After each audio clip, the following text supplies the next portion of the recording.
We've got, we'll kick things off with a roll call. Joni Allen.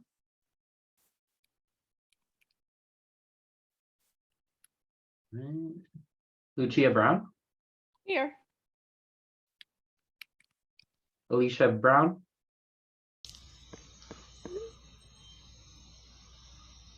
Brian Carroll. Here. Ian Chowdhury. I'm here. Jake Cohen is me. I'm present. Amy Contreras. Here. Alan Cowgill. I'm here. Paul Gonzer. Christopher Johnson. Here. Gary Johnson. Here, but still in Alaska. Oh, darn. Joe Levy.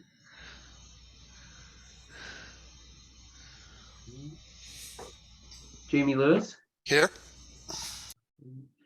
Aileen McCallum. Here. Kurt Morrison. Here.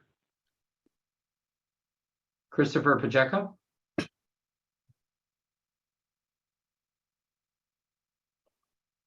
All right, Jonathan Pira. Here. Awesome. Julie Reskin. Hi, I'm here. I may need to leave. I will need to leave early, and I'm with District 9. I can't figure out how to rename myself on my phone. Worries. Tangier Wright. I'm here. Thank you. Hello, everyone. Hi. All right. Did anyone join after roll call that I need to mark down as well? All right. Looks like we have 14 present, which I believe gives us a quorum. It does. Awesome. Love a quorum. With us having a quorum, do I have a motion to approve September's board meeting minutes? Moved. Second. All in favor? Aye. Aye. All opposed? I'll abstain considering I wasn't there. All right, sounds good. With that, our September meeting minutes are approved. Awesome. With that, we can get to our meeting agenda. And I think that our first agenda item is to welcome a new member of our DOTI board. Amy, do you want to go ahead and introduce yourself? Yeah, my name is Amy. I live here in Denver with my partner and our French bulldog. Yeah. Awesome. And you're representing District 3? Yes. Awesome. Yeah. Anything else you'd like to share about what DOTI means to you? Or It's nice to see everyone on here. Hopefully we could meet in person one day, but yeah. Awesome. Great. Well, we're glad to have you, Amy, and thanks for joining. Thank you. Our next meeting agenda item is our public comment. Okay, we have 2 speakers that have registered so far. I'm going to admit the first one is David Mincer. David, I'm going to admit you and then let us know when you've joined, okay?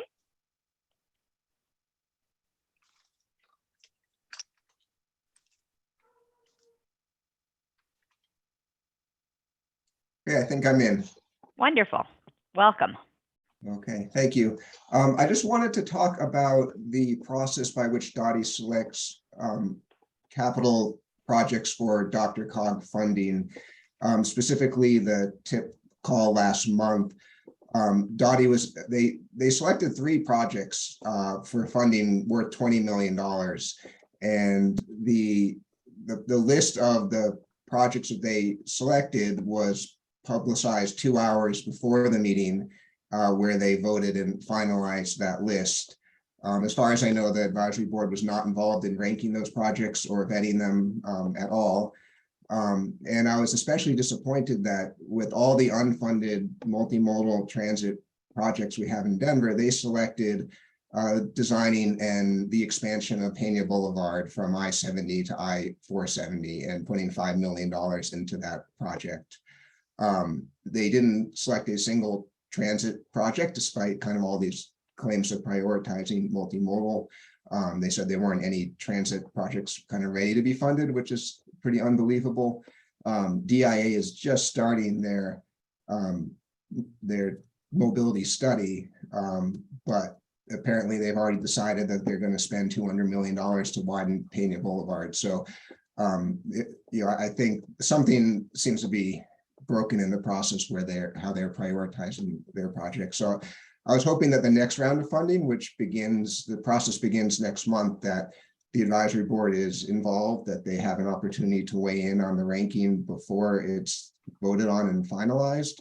And I was also hoping to ask the advisory board to write a letter to Dr. Cog when they're selecting projects for funding, that they just give their opinion of the Pena Boulevard widening and any other projects that DOTI might be submitting. Thank you for your time.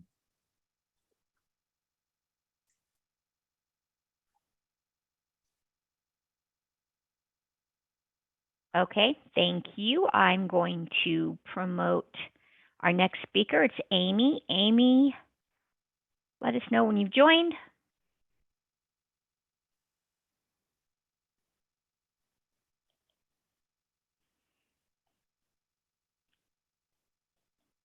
I'm here. Welcome. Thanks. I am going to comment on the I-25 and Broadway interchange that you guys spoke about last month, and I really appreciate that you guys had that conversation. I am the WWPNA president, that's West Washington Park Neighborhood Association, and here it goes. I'm commenting tonight to let you know that our board has not heard anything back from DOTI. We sent a letter September 1st, and we're just eager for some response or acknowledgement that they received the letter.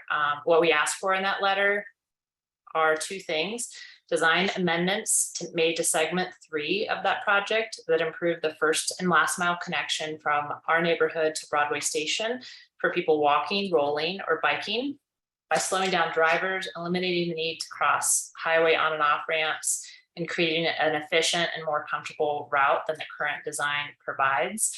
Right now, side note, I think it's 3 or 4 highway ramps that people on foot need to cross from our neighborhood to the station, 0.3 miles from our neighborhood.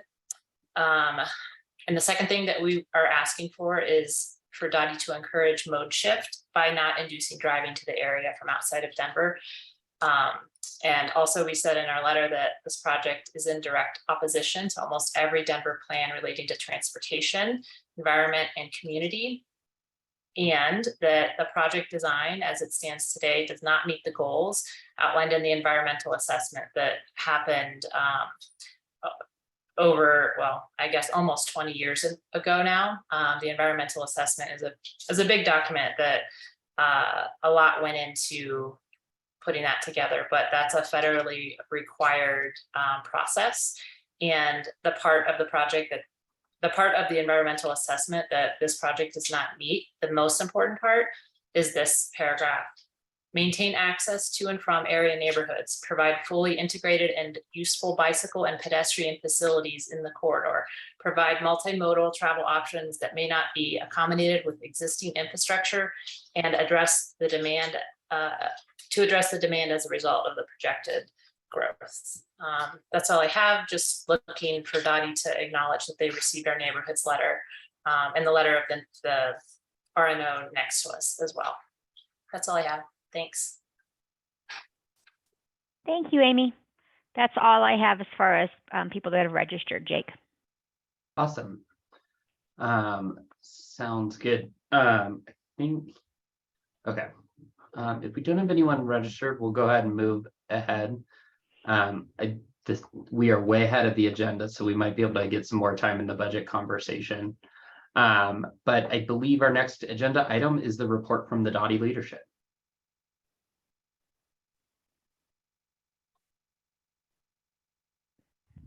Hi, good afternoon. Nick will be joining the call here just momentarily to provide some more and thoughtful updates. But I just wanted to provide an update on the upcoming budget in the sense of kind of where we are within the process. We're currently working through some various items for review and amendment and addition or subtraction with working with city council. So currently working through that process, and the final product should be, I guess, ready and for review and ultimate approval here, I think within the next few weeks, right, Zach? Yes, long bill signing should be in the next 2 weeks or so. It's delayed a little bit as those negotiations continue, as Earl alluded to, but we are fast approaching long bill signing and finalization of the 23 budget. Okay, great, thank you. And then Nick may provide some additional updates when he joins on here in about 10 minutes or so, but that was the biggest update that I had at the moment. And I think that's about it. I've noted down the questions or the comments here that were made here a minute ago, and we'll work to get the follow up on those. Okay. Taking it back to you, Michelle. Thanks so much, Mr. Jackson. And while we're waiting for Nick, I don't know if he's joining relatively soon, but I did just want to give a huge shout out to DOTI leadership and everyone at DOTI that worked on the Broadway bike lane. I know that today was the groundbreaking on that, and that's a really, really big project, great flagship project. So just congratulations on that kicking off to groundbreaking. That's a really big deal. Absolutely, yes. Much large needed project. So yes, we love bike lanes. Love it. Love it. Well, I'm not sure, we are a little ahead of schedule, so I understand we probably beat where Nick was expecting us. But Mr. Jackson, you are our next agenda item. I don't know if we want to open up to the DOTI budget conversation, then maybe go back to Nick if he becomes available. Yeah, so that'll be what we do. So we'll start with the budget conversation, which I'm actually going to defer to Zach, the budget director here at DOTI. And then once we tie that up, we will then revert back to Nick when he joins. And that should give him plenty of time to join. Perfect. Sounds great. All right. Hello, advisory board. I think most of you guys know me. I've been to quite a few of these, but Zach Hartaya, as Earl mentioned, budget and capital finance director for DOTI. I took the liberty of putting together. Oh, hey, Michelle, I'm trying to share my screen and show a presentation. Do you mind granting me access? And while Michelle's doing that, hands up to her. She works her heart out on this. She's on my direct staff, and I get to take the bragging rights for all of her hard work around this. So big heads up to her, big ups to Michelle while she gets that together for us. He's a great teammate to us, so we'd support that, Zach. Yep. While I'll I'm let trying you to guys- figure out the technology. Anyway, Zach, you should be co-host now, so go for it. Great. Excellent. Okay. All right. Are you seeing my screen, team? Yes. Excellent. Okay, great. Well, thank you so much. And again, it's always a pleasure to be here and talk to you guys. As Earl alluded to, there's still quite a bit of negotiation going on. I think given that it's an election year, we're definitely seeing a lot of horse trading going on, probably more so than we had in prior years. So I kind of like to call this budget, about 8.5 months pregnant at this point. So we're getting close, but it's certainly not solidified. And as Earl can tell you, we've spent a lot of time on council inquiries, questions. For this presentation, I realized that we have a short list of unanswered questions for you guys. I have those directly answered here in this presentation. And I also realized that a lot of the questions, concerns, commentary has been around capital funding, but I wanted to be thorough and make sure that I walk you through both our operating requests and our capital requests as they stand right now as these negotiations are ongoing. Also, since we're a little ahead of schedule, I tried to make this brief, but I'm always more than welcome to take questions, answer questions, anticipate questions. So please feel free to throw your hands up as we go through, and we'll go from there. Just very quickly, as you guys are all well versed of our mission, vision, and strategic values, we continue to strive to be the ideal transportation and infrastructure department in the country. We are built of 22 individual divisions with 3 offices that span a range of work. We do quite a lot.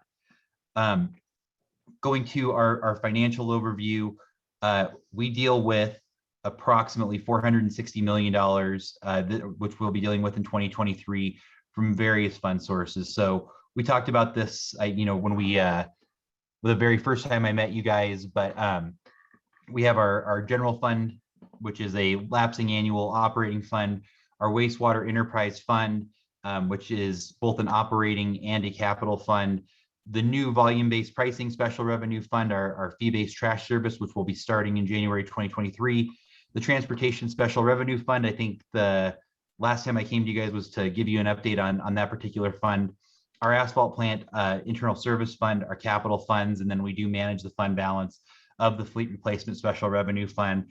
I'll also note these dollars are not reflective of bond dollars that we receive, as with the RISE bond and Elevate being those tranches going out. We don't necessarily have a full line of sight on where those are going. Our general fund operating budget this year is $132.1 million. There's a small decrease, but that decrease is reflective of the cost of solid waste being transferred from a general fund expense to a fee-based revenue expense. And then our anticipated revenues this year are $106 million on the general fund operating side. And that is a slight increase year over year. We continue to see challenges in our revenue-driven areas, including enforcement, parking meters, and that's probably just some of the new normal around commuter mobility, as we've taken some successful actions to encourage alternate routes of transportation, and also several of us are still working from home, as you can well see with me. For our 2023 investment categories, and I apologize for the Broncos jersey over my shoulder. I'm very proud to have TD's signed jersey, but this is not a great year to be a Broncos fan. So for our general fund investment categories, the things that we really focused on, and I'll talk about this a little bit more as we get to some of these priorities, but for operating, we really were looking at maintaining state of good repair. That word SOGR is an acronym for state of good repair of our city infrastructure in the right of way. Obviously, you've been to the gas pump in the grocery store lately, so inflation increases are hitting us just like they're hitting everyone else. With the RISE bond and the anticipated Infrastructure Investment and Jobs Act, otherwise known as IIJA, we've needed some additional staff support to be able to deliver and complete on some of those projects, and then enhancing additional staff for enhancing mobility and multimodal transportation. Now, that is just general fund operating, but again, I'll be discussing both operating and capital in this presentation. So again, we had several considerations that we took into account as we went into this budget cycle. For the general fund, I think I addressed those, but again, that state of good repair in the right of way, ensuring city cleanliness, graffiti remediation, trash cleanup, environmental hazards. We wanted to make a concerted staff investment in those, addressing inflation and RISE bond and federal fund support. I think I spoke to those. And then just additional staff for mobility options and understanding our travel demand and planning accordingly. Over on the capital side, we made a very strong decision that we are going to support facility upgrades and safety of our staff and visitors to those sites, specifically our Cherry Creek transfer station. Funding gaps from cost escalations. Again, inflation continues to be an issue. And Jonathan, I see your hand. Let me get to the slide, and I'll defer over to you. Bridge rehabilitation. We've made a concerted investment into the iconic Spirit Boulevard Bridge. Again, emphasizing mobility, safety, sidewalks, and high comfort bike lanes and transit. The South Platte River Tributary. Huge credit to my boss, Earl Jackson, who helped fight for ensuring that we received that large chunk of federal funding from the Army Corps of Engineers, and then investment in the plan, design, and development of environmental infrastructure valued at $77.1 million. Jonathan, go ahead. Hey, yeah, just quick clarifying question for me. When you say additional staff to manage growing budgets, I think the way that reads to me is, I know we have a lot of open headcount in the department, unfilled positions. I'm assuming when you say additional staff, it's actually a rise above and beyond those open headcounts. That's not saying we're just maintaining budget for existing open headcount. Is that a correct interpretation?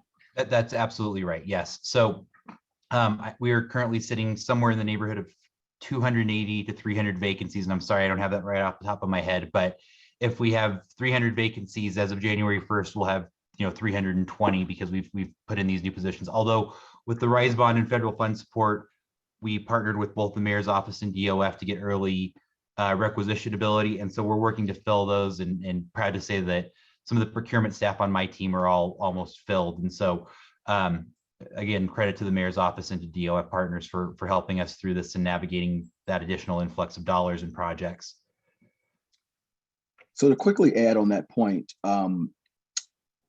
we are, in support of this particular request, on top of what Zach had already mentioned, we are working to put together the framework to position the organization to apply for more federal funding. And so the moment, when you touch federal funding, there's a lot of just requirements and details that have to be matriculated to. So this additional staff is also going to be primarily supporting those efforts as well to get more federal funds for eligible projects steered towards Denver. Yeah, good clarifier, Earl. Yeah, right. Raise, Tiger, all those federal grant studies working actively to secure. One of the questions I think that came out in both the advisory board letter and I believe some of the questions that were sent to us was on our equity strategy and where our projects are focused. First of all, we view equity at DOTI, we view equity as the problem and inclusion is the solution, meaning that if the more that we include and gain feedback from folks like you, from our community, the better off we're going to do. We continue our journey towards equity by focusing our policies, resources, and investments on the areas of the city with the greatest need. And so the way that we do that is we ensure investments focus on areas within the city with the greatest need. We continue to utilize SBE, MBE, WBE suppliers as much as possible, along with local preference. And we ensure that development opportunities are extended to all levels of the organization. And we focus on the areas with the greatest needs. So that's how we work to attract some of that feedback. For this year's capital investment, nearly 61% of new dollars are going to be focused in our equity areas. And when you take into account existing projects and existing work that we've done, about 82% of our capital investment is targeted towards our equity neighborhoods. So with that, I will jump right into our general fund operating budget. Again, I said I kept this a little high level so we had time for questions, but please raise your hand if you see something and we'll just keep on moving. So for that first point, maintaining state of good repair in the right of way, we have requested additional staff for signal signs and markings, additional fiber tech staff so that we can better operate our traffic management center and have a real eye on the streets, an administrator for traffic asset management to help us understand what those assets are in the right of way and where our areas of need are, and then an ongoing licensure for our asset management system. Additionally, we requested 2 additional FTE to help with plow operations, street sweeping, paving, and then finally for our fleet, we've asked for additional funding for our Samsara licenses. Samsara is the camera technology that ensures that our drivers are acting in accordance with our safety protocols, and also make sure that if there is an incident, we have it fully recorded and we can understand what needs to be corrected in terms of that particular driver's skill. We also got 2 additional agency trainers so that they can provide commercial driver's license training at our Roslyn campus. Historically, this has been done out at the airport, and given some of the frequency of the work at the airport, those classes get punted on a little bit. And so we're going to bring this in-house, and that'll help ensure that we have a strong career path for our utility workers in transportation operations, street maintenance, especially solid waste, that after they're successful for a period of time, they can register for this class and eventually become drivers in their respective areas. And then I see you, Jamie. Let me get through this and we'll jump right over. And then finally, around city cleanliness, again, graffiti remediation, environmental hazards, etc. We have an additional inspector to ensure that the work is done correctly and complete, that we have additional maintenance techs and utility workers for our downtown action team, and we're getting 2 additional vehicles so that we can spread the footprint of that downtown action team beyond the core of downtown and into the greater Denver area. Go ahead, Jamie. Yeah, I was just wondering if there's a priority, make sure that all vehicles are electric, whether it be just a little van or one of these bigger cleaners. Yeah, absolutely. So our philosophy has not changed. We are going to do green first wherever possible and as much as possible. We are finalizing our pilot of our electric sweeper. It's unfortunately been down a little bit, but we'll finish that assessment, and based on the data, we'll understand if we can expand that. And then also we take a path towards compressed natural gas where we can, as opposed to diesel fuel. And there are some pilots out there, and Earl and I are actively exploring those pilots and seeing what kind of grant funding is available for tandem dumps and automated side loaders on an electrical vehicle. But you know, I think some of the right-of-way infrastructure around charging stations and utility stations are still something that we have to invest in. But we definitely take the green first methodology that we've had since the mayor really started pushing it several years ago. Great. Any other question? I'm not very good with acronyms. You had mentioned SBE, NBE, WE. Can you spell those out for me? I apologize. Absolutely. So where possible, we try to give business to our SBEs, which are small businesses. Okay. Yep. MBEs are minority businesses. Minority. Okay. And WBEs are women business enterprises. Those folks, we with that preference, they win some inroads to be our preferred vendor that removes some bureaucracy from the procurement process for them. And they don't go through what a bigger vendor would go through in terms of competitive bids. Thank you. I hope I'm not the only one that didn't know those acronyms. Yeah, and I am full of an acronym, so please feel free to call me out as needed. I'm happy to answer those. I thought I did an okay job getting them spelled out, but I'm sure I missed some along the way. Thank you, Zach. That's all I have. You bet. Jonathan? Hey, yeah, hopefully a quick question here. I've heard from some counselors that the city has had some difficulty in getting private contractors to bid on some of our smaller projects, such as getting traffic signals installed or maintained. Is this request to add additional FTEs and vehicles in-house a response to some of those difficulties, or were these planned in any respect, I guess? I'll say they were majorly planned in any respect, to be completely honest with you. And we do feel some of that pressure, but we do work to be competitive and understand some of the price pressures that are on our external vendors. And in places where we can move things in-house, we always look at that and do a bit of a cost-benefit analysis, although this is still sort of a post-pandemic budget, if you will, that we're trying to restore ourselves to, higher, or if not normal levels of service in some places. And when we're talking about signals, our traffic operators, we're still lacking a bit. So that's what we're really working on here, is restoring ourselves up to a really high level of service. Perfect. So to add on to that, the large portion of the city's existing fleet of vehicles, there's a planned replacement process for those vehicles once they achieve the end of their useful life. And so a good majority, but not all, are largely tied to that sort of systematic planned maintenance process or planned replacement process. Yep. Good point, Earl. Thanks. All right. So to the RISE bond and federal fund support, we got an additional 5 staff members for the DOTI finance procurement team. This group, Michelle's a part of it. The amount of work they do is frankly herculean. Last year, combined total of about 1.5 billion in procurement payments. This year, we're already on track to exceed that. And so with these additional bond dollars and federal dollars, we needed additional staff to manage that additional procurement load. And then down to engineering and project management, we asked for additional staff all across our project delivery administration group, so that we had additional program managers, project managers, an additional BRT director. I know that was one of the items that this board was kind of concerned about, having some escalation and some acceleration there. All these folks are really going to be heavily focused on delivering these projects over the next 10 years to the cycle of the RISE bond. And then, as Earl alluded to, we're pushing towards additional grants and federal funds, and we'll work with them to help ensure that we have on time, on budget delivery of these capital projects.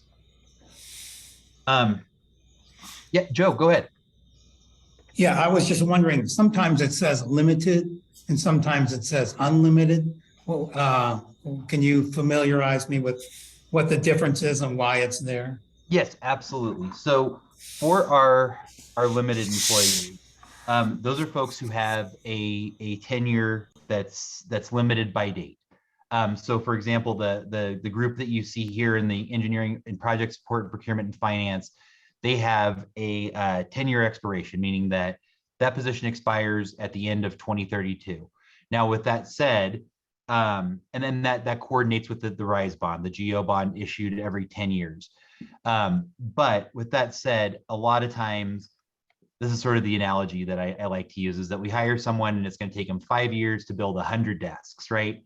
But in that time frame, they build those 100 desks, but we also get an order for another 100 chairs that are needed to correspond with the desks. And so a lot of times we extend these, and you'll see this in some of my next slides, we extend or ask for conversions to unlimited, but beyond that, there's no distinction. These are full-time employees with full benefits, full salaries. There's no difference between a limited project manager or an unlimited project manager. It's just the scope of their work is defined by the funding behind them. But like I said, a lot of times we get additional work that we hadn't quite foreseen, and we asked for these to be extended. Thank you. That answers my question. Thank you. Excellent. Great. All right. Well, then moving on. Inflation concerns. These are pretty straightforward. We have $800,000 that we're asking for additional fleet fuel costs. We do get a discount through our vendor, but just like everyone else, we're feeling a lot of pain at the pump.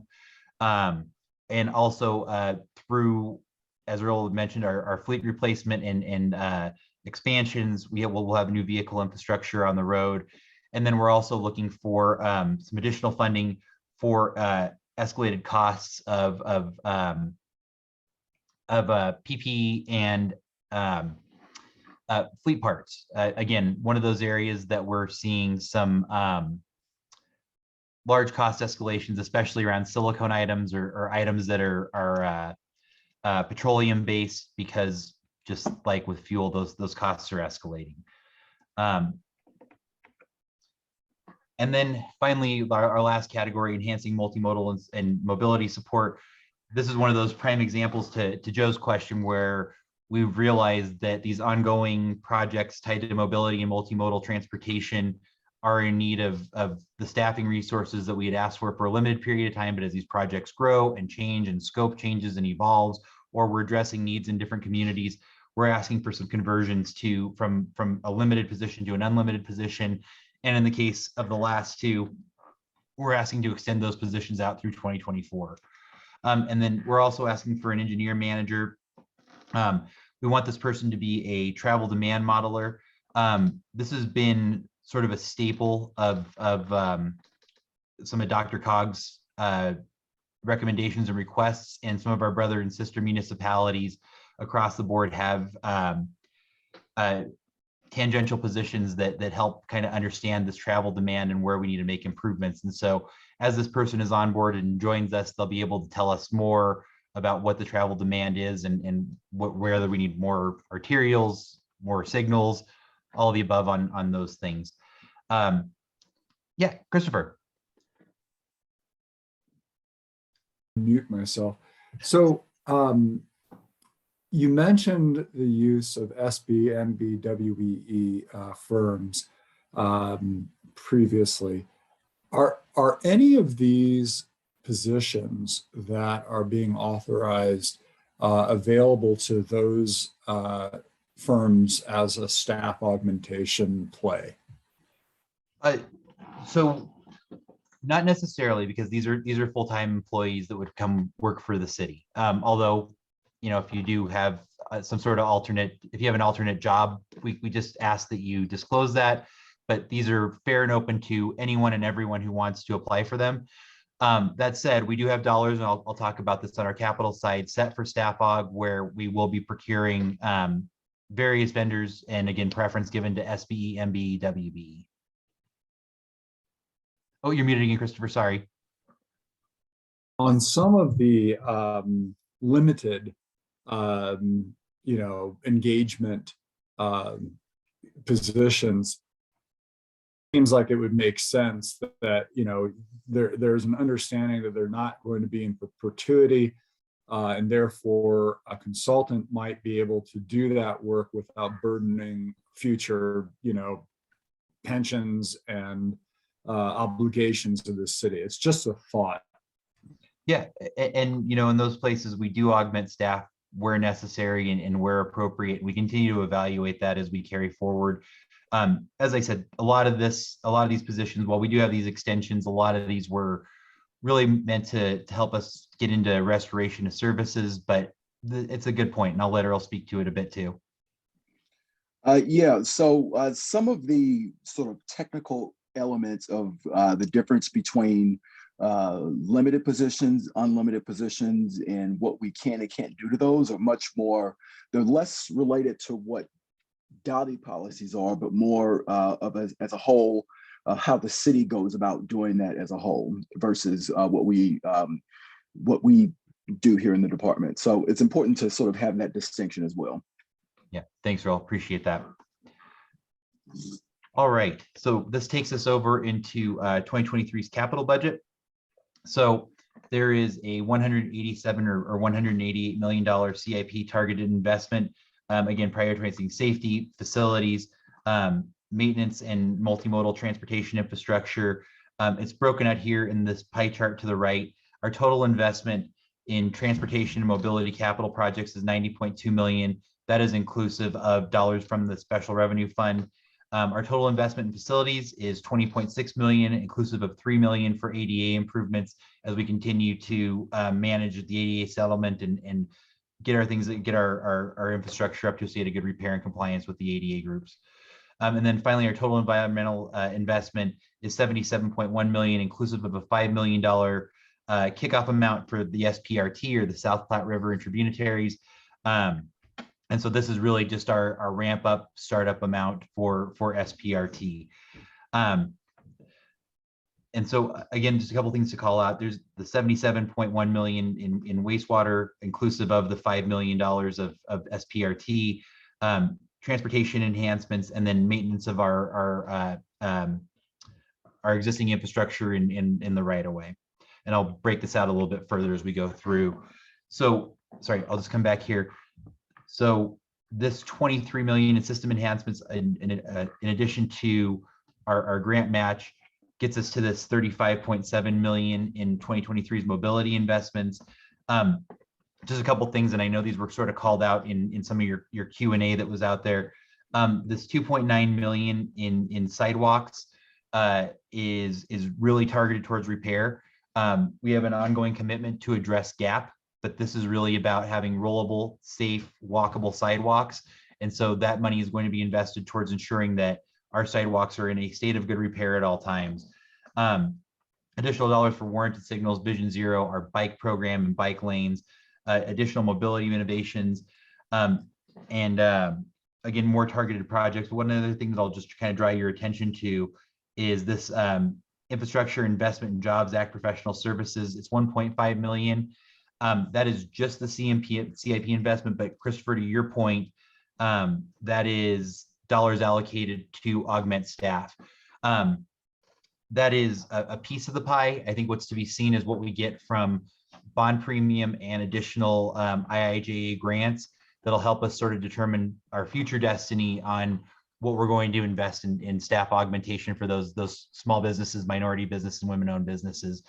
But I see Julie's hand up, so I'll stop talking like an auctioneer for a minute and let her go. Right. So I was just curious. So thank you for the sidewalk stuff. As a wheelchair user, that's really important. But I'm wondering, does that change if that ballot initiative passes? So yes, we would absolutely have to rethink that. I believe the Blue Book comes out next week. And so, oh, sorry, Christopher, I could be wrong. It's already out. Oh, is it? Check your mail. I'm over here so sorry, Jake, I've moved from District 10 and I'm up towards the Northfield area on the very tip of everything. But yeah, it hasn't quite hit my mailbox quite yet, or I haven't seen it yet, or I'm behind on picking up my mail. But if you read the Blue Book, Earl and I partnered with the Department of Finance to create a fiscal note that allows voters to understand where we are on this. While charter prohibits us from really talking directly about our opinions or motivations behind this, I will say Earl's working on a fact sheet that will help people understand this a little bit more. And beyond that, like I said, the fiscal note in the Blue Book helps you understand some potential remachinations of financials if Denver Deserves Sidewalks passes. So to add on to Follow-up that, question. just really quick to add on to that point, I think anything at this point in relation to the ballot ordinance, we will work to assess what the need and impact and everything is. We've already put some, or as part of the Blue Book, put some information out available, once you see that, to bring forth some facts on that. But at this point, any sort of further commentary, we'll have to wait until after Election Day to provide any further commentary on that. Thanks, Earl. And I don't know who, oh, sorry, Julie, go ahead. Well, I just had a follow-up question. So like, if this budget passes, forgetting about the Denver Deserves Sidewalks, would that mean that the city pays for sidewalks and individual property owners don't? Or is this just to cover what the city has to cover already, like all of the stuff that the city owns? So we're working right now to we're acting and making decisions based off of like what we know currently right now, which is there's a need for addressing sidewalk repair, and we are going to work as part of these funds allocated to work as diligently as possible to make sure that happens. So anything regarding the ballot initiative, we will work to assess everything that we're doing right now against the ballot initiative if it were to pass, and then we'll act and adjust accordingly. And just to add to what Earl said and to your question, Julie, no, what you see on here, this is not just city property. This is additional right away adjacent to private property. Hi, Nick. All right, Joe, I think you had your hand up, and then Jamie. Yeah, my question was, can you say what is in the transit bucket, what that's comprised of, the 22,993,000?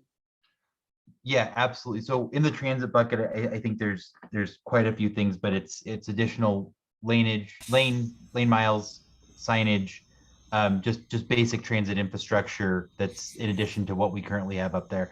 I can get you a more comprehensive list of our work around that, but some of it's escaping me at the moment. But that's largely what the bucket is ensuring that there's ample transit options across the board for our residents. Thank you. All right, Jamie. There's also to add to that, there is some funding in there to address, I think, some bus stops as well, particularly at the more high patron bus stops. Yes, that's correct. Thanks, Earl. Yeah, just quick question. That's a beautiful picture with the cyclist going down with those bollards, but you guys did a great job in 2022 getting those traffic calming bollards up, but unfortunately about 50% of them are busted or damaged. Is there enough in the budget to replace them in 2023? I just wonder if it was buried in the details there somewhere. So here in our annual maintenance, so you kind of bled me right into my next slide here, Jamie. Great. We have $54.5 million tied to additional work. Now this is spread out sort of across the entire package here. Obviously, some things like signs and markings, for example, that's potentially where some of this is, along with some of our concrete work. And then in our orphan assets as well. It's maintaining that state of good repair around those assets, and you're correct, those bollards are in need of some repair, and we're prioritizing those in this budget and in this year. But again, it's it's still work in progress. And another quick question. I noticed you guys are trying to fill positions for the multimodal. Is there anything as far as capital purchases for more vehicles? Because I know we did the Montbello connector and Globeville starting in a few months. Is there any purchases for 2023 as far as vehicles? Yes. So back into and apologies here. Sorry, these were just some of our highlights, but part of the 14 million earned from the transportation SRF will be invested into that micro transit system that we have in place. Our hope is to expand into GES and some other targeted areas across the city. And again, with this being somewhat, fully baked, but not quite wholly baked yet, those discussions are ongoing, but we are looking for that additional infrastructure. Thank you, Zach. You bet. Christopher. Just curious on the slide that you had up just previously. This one? Yes.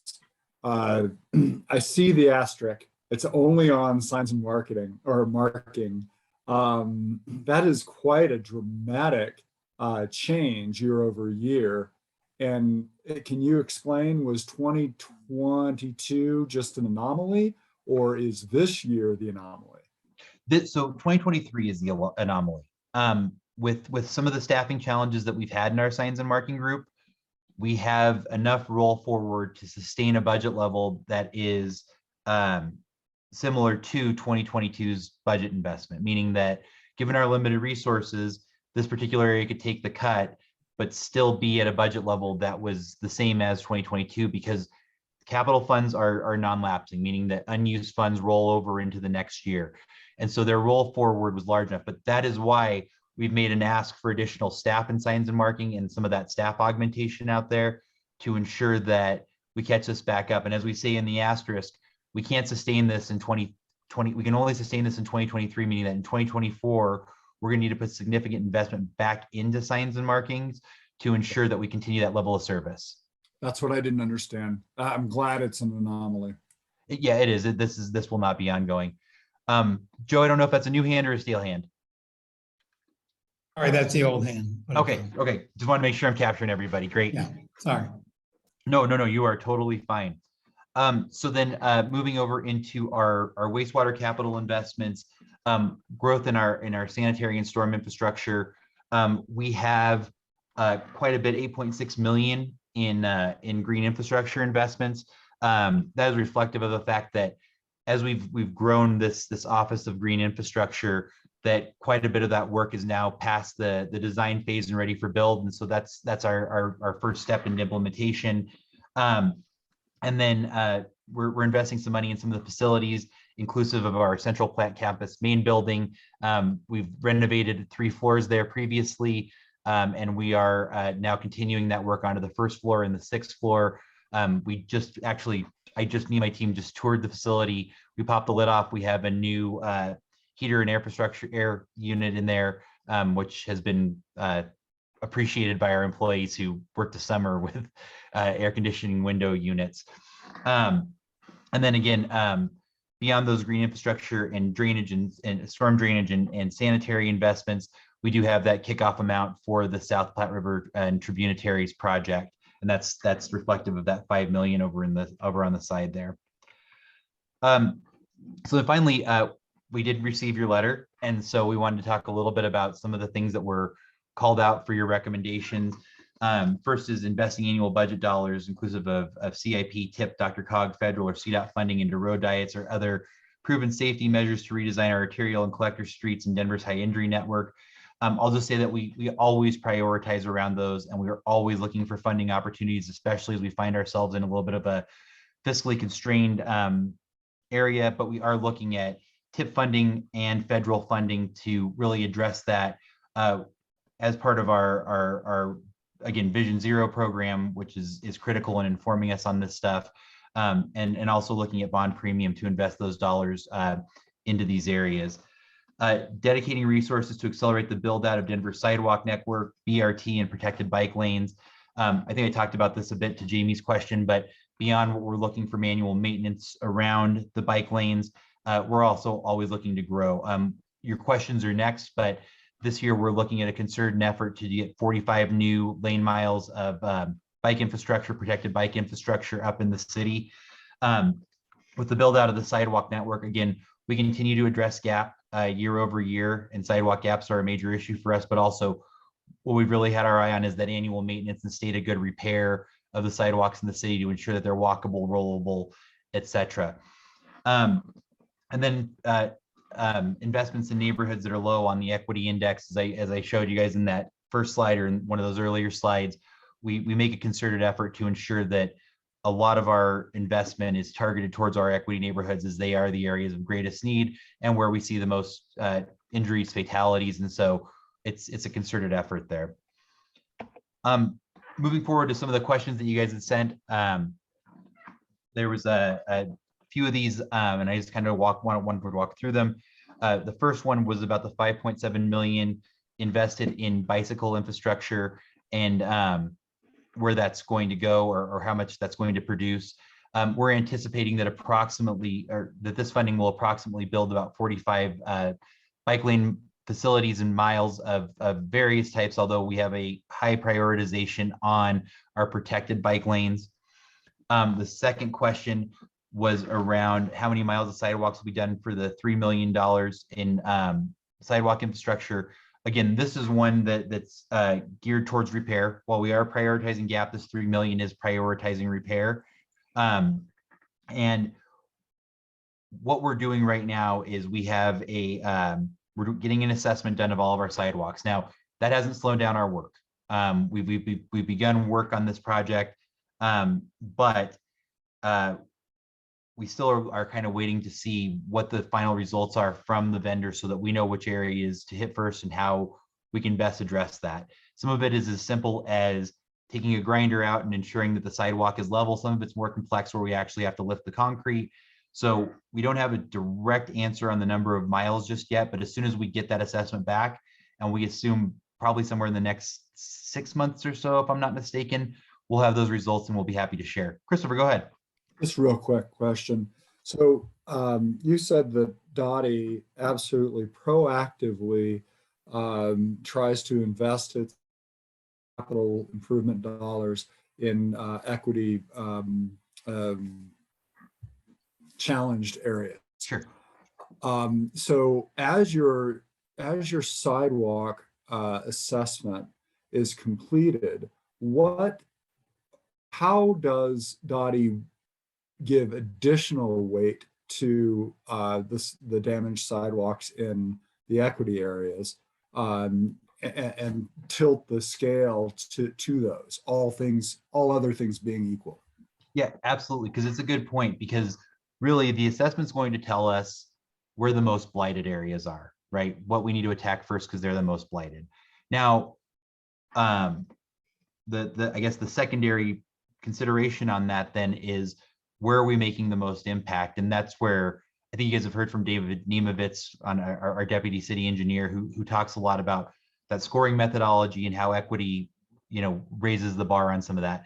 What we're seeing so far, Christopher, and these are very preliminary results, but the most blighted areas tend to be our most equity challenged areas. So chicken and egg kind of solves itself. But as we go through, if there's a, extremely blighted area in a more economically advantaged spot, we have to give the prioritization to our equity neighborhoods as we maintain our focus on equity here at DOTI.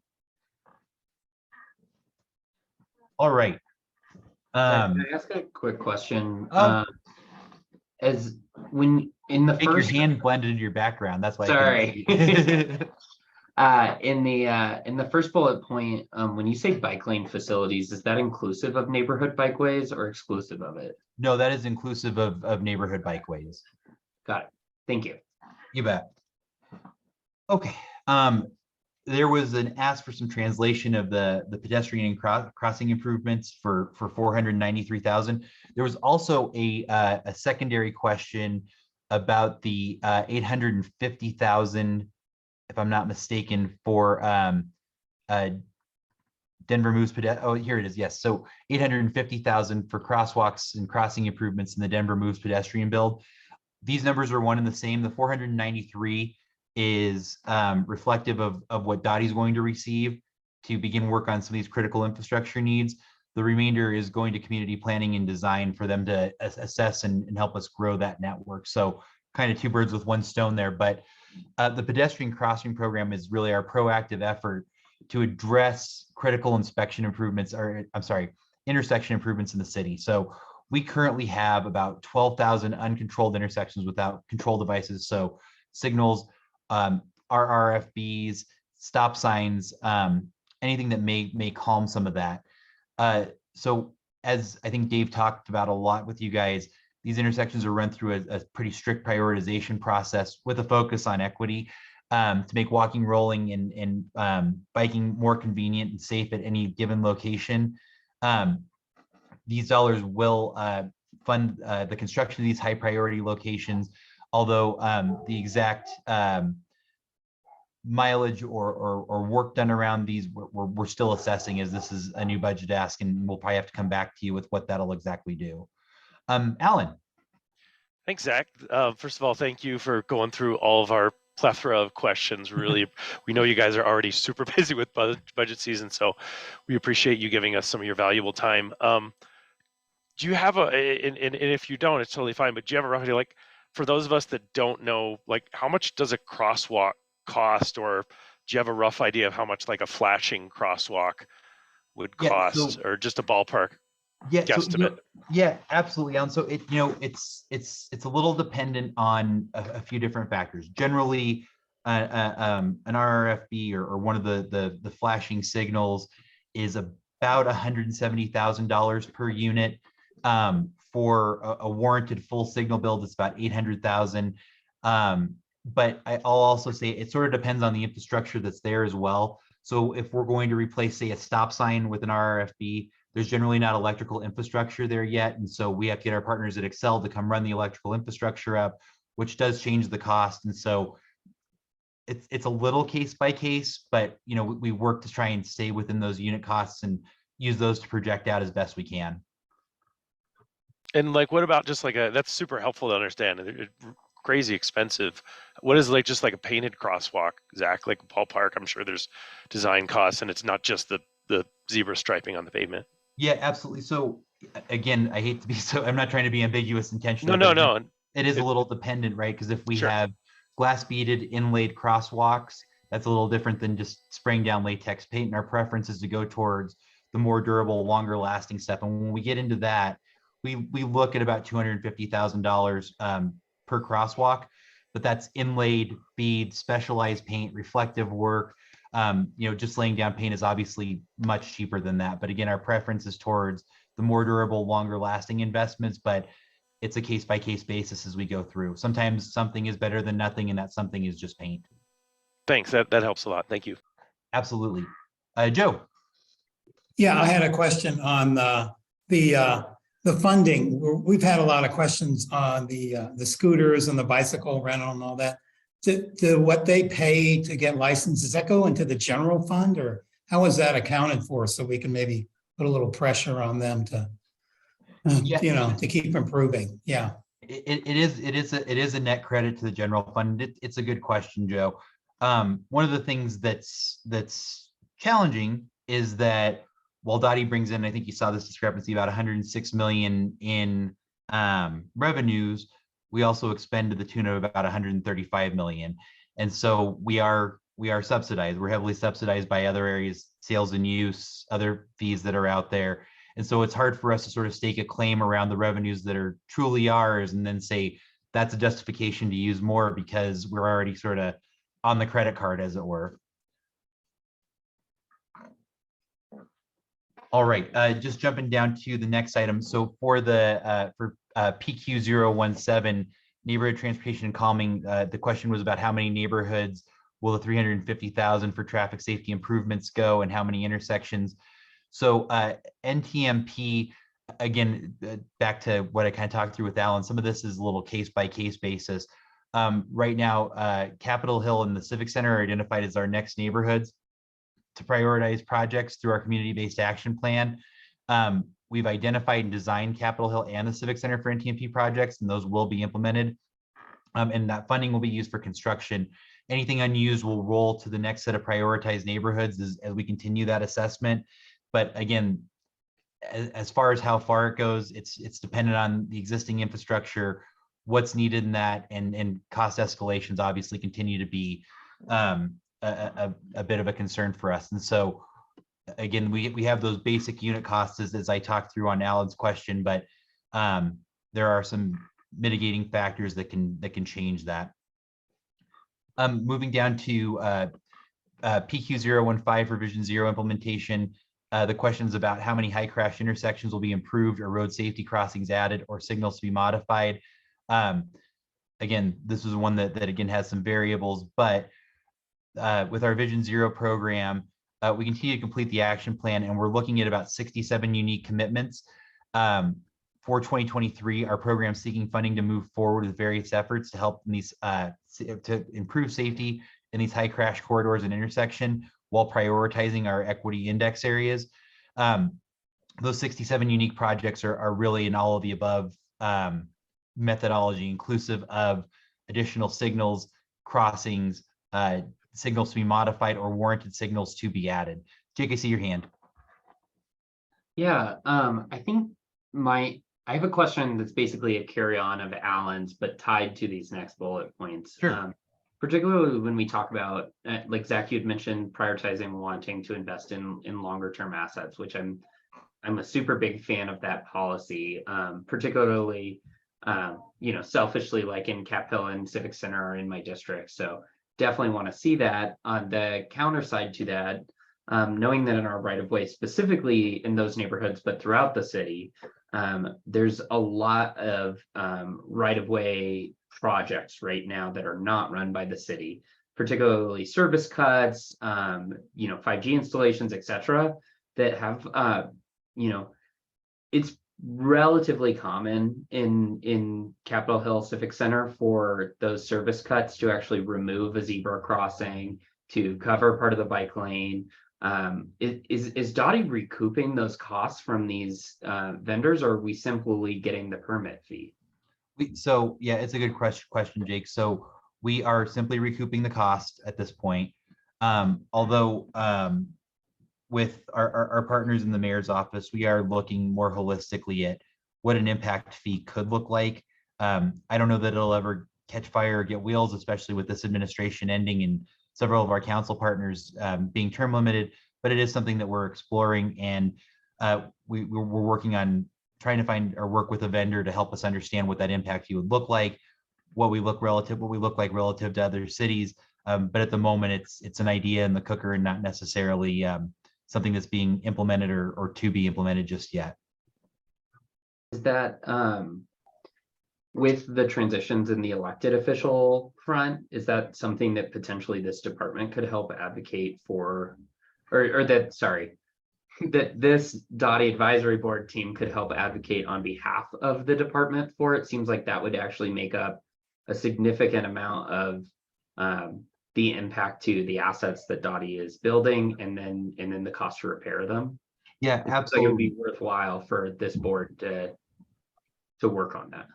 Yeah, I mean, I'll let you guys define the scope of your work on this a bit, but this is a priority for us because we understand the need for it, and we're looking at similar impact fees with our wastewater fund and how those developers how they impact our infrastructure and our assets. And so it is a priority for DOTI, and I'm definitely not saying that the Hancock administration is disinterested or won't do this. It's just there's a lot of factors and a lot of considerations up in the air as we try to push through what we can as we're ending a 12-year administration.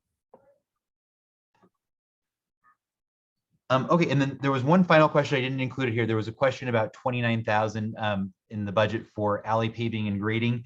And there was a question around how many miles of alleys this equates to. First of all, that section of the budget book is related to our general fund operating. And so that's more tools, equipment, supplies for the alley crew that's out there. We try to complete roughly 40 alleys per year, dependent on that's our KPI, but it's sort of dependent on, again, how blighted the alley is, how much work is needed there. But those capital dollars with our annual maintenance, in our asphalt group, this 22.8 million is inclusive of some of that alley work, along with I'm sorry, I guess that's it. So some of this asphalt work within our alleys is captures that, but that 29,000, along with other paving and milling infrastructure, but that 29,000 was solely operating dollars for services, supplies, equipment for our existing alley and alley paving and grading crews. And with that, that is the end of my presentation. So I'm happy to take any questions you guys have, and I'll keep the screen shared and keep this up for just a minute in case we have to go back to a slide.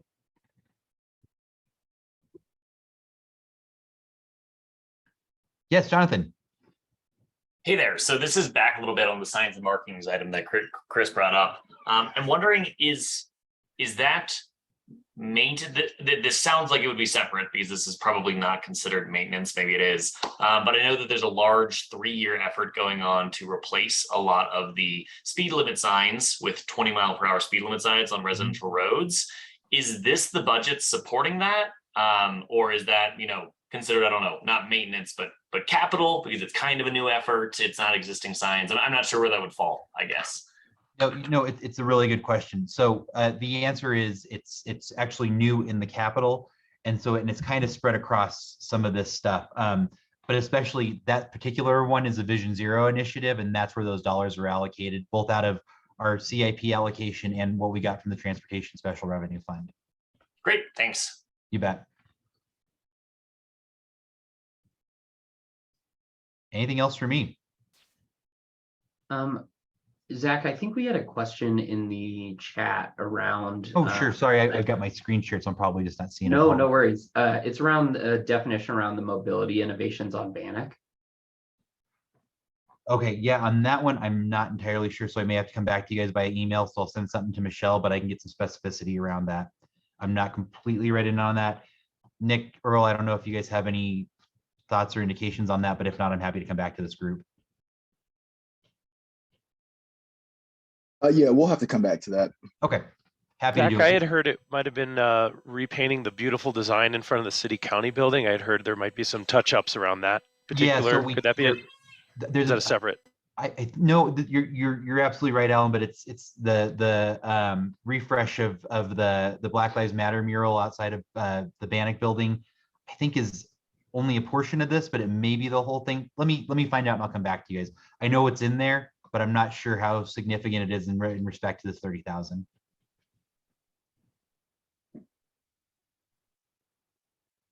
Oh, Jonathan, there's another one. I'm sorry.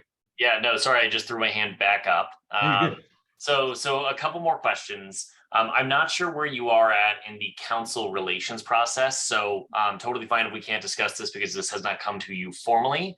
But I know council went through their straw poll exercise on Friday to figure out which elements that they've debated amongst themselves, considered where they might have some budget credit or debit requests.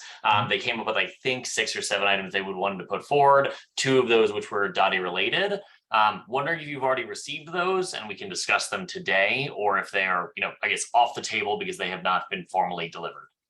So just to talk about that a little bit, we are currently in the broader, that's inclusive of what you just described, the broader sort of tug of war with council and just that process of engaging them throughout the process for items to be either added or modified or subtracted or what have you. And so no detail currently on that right now, but we'll work to have that in the coming days and weeks. Great. I think we'll know more in the next several days, or Jonathan, as Earl said. I think it's close where we're able to speak on that and what the broader issue is. Yeah. No, great. And actually, I did, but was probably bringing up just because, having seen what I've seen, a lot of them were DOTI credits. In fact, so I was just curious how many of them were, was it that the council just had an idea for something they wanted in their district, or was it something they'd consulted with you and said, would you be able to support this with your staff, et cetera? But not much we can speak now because they haven't actually, I guess, shared them with you formally. Yeah, we've been getting some tangential questions around what is the unit cost of X and Y, but those discussions are really going on between DOF, council, and the mayor's office, and so we're superfluous at this point. But I'm certain we'll know some more. Great, yeah. And then this is also something that I might say borders on rumors territory because I've not been following as closely, but have had some people express, and I guess when I say rumors territory, I don't know if these are founded or unfounded concerns. During the course of all these budget proceedings, I've heard some people raise concern that although Donnie's budget increased in real terms and on percentage terms in this year, there were some saying that if you account for the increase in work that DOTI is doing on behalf of other organizations, primary example being assisting with sweeps for DPD and others, that in real terms, DOTI's budget has actually decreased. I'm wondering if there's any sort of basis behind this, or if it's just confusing looking at the numbers where, by way of example, as you introed on this call, some of the general fund budget seems to have reduced, but that's because we've moved over to a special revenue fund for some waste collection elements. So I'm wondering if it's the view of the department that overall your budget has actually been decreased due to supporting other departments' initiatives, if that makes sense, or if on whole we'd say, no, DOTI has actually seen in real terms an increase in budget, just some buckets have moved around thanks to special revenue funds.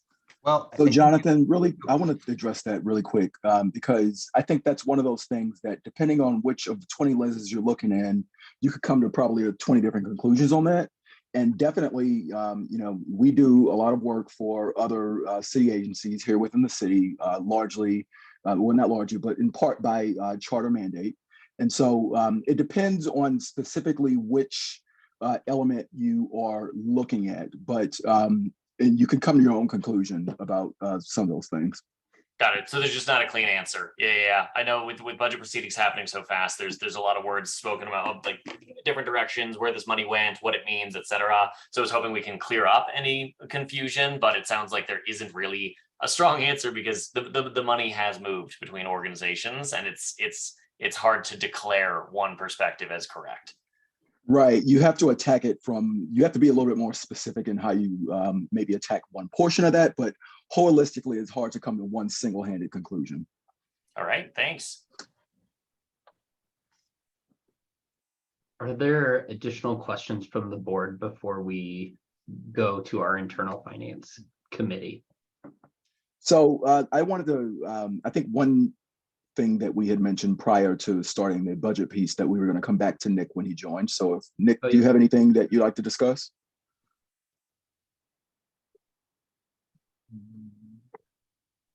No, I don't think I have anything to add. It seemed like it was a good, robust discussion. I was here for hopefully, I think most of it, but yeah, but happy to answer any questions if there's anything anyone thinks I could answer.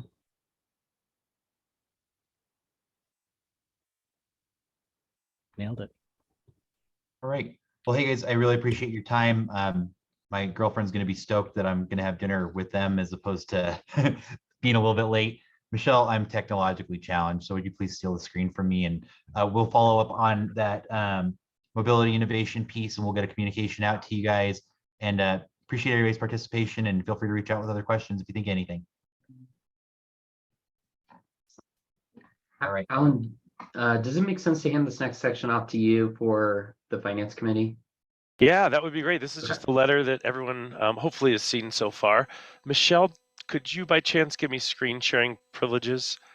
And I'm going to also share the link with this for those of you that would prefer to bring up the letter on your own screen. So the group, it was a pretty positive vote. I'm going to have to pull up the exact vote on the original version of the letter, but I think it might have been a unanimous yes from everyone, and I'll share my screen here in a minute. So what we wanted to do, we had a couple amendment requests, one from Jamie Lewis, a couple from Gary Johnson, and I just wanted to show you guys the responses here so you could trust but verify my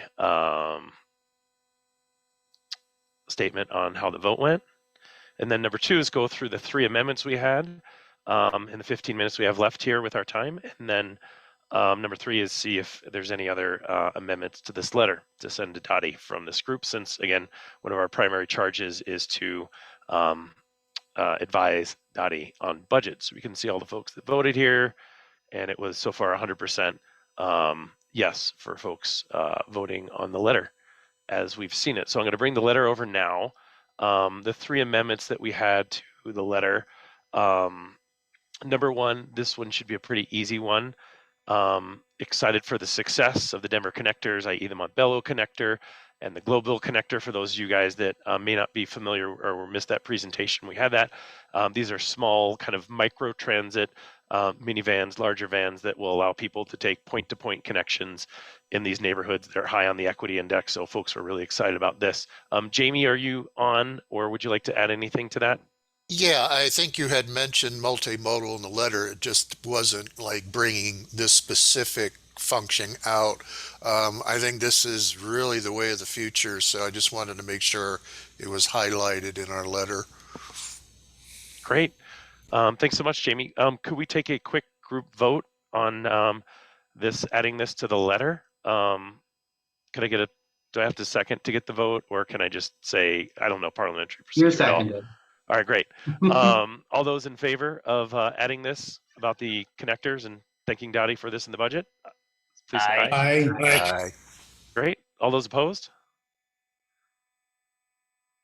Great. That seems like a pretty clear vote. Gary Johnson had 2 separate line items. I'm sorry, Gary, I know you emailed the attachment in a little bit later after we put it in, so I wanted to give you a chance to talk through. Gary, are you on, and could you talk through your proposed bullet points to here? Sure. Let me take it in reverse order. That the 1, 2, 4, and 8-year project development plan is typical in a city's capital improvement program, and I didn't see that. But and in listening to the presentation today, I think there's so much detail and so many projects going on that we're going to have to try to figure out how we limit our advice or participation in the process. But I would say provide as much detail as you possibly can, and let each of us decide on how deep we want to go. So that's kind of led me to the idea of what can be expected in the 1, 2, 4, and it doesn't have to be 1, 2, 4, and 8. It just has to be some sort of future development plan for the bond projects and whatnot. So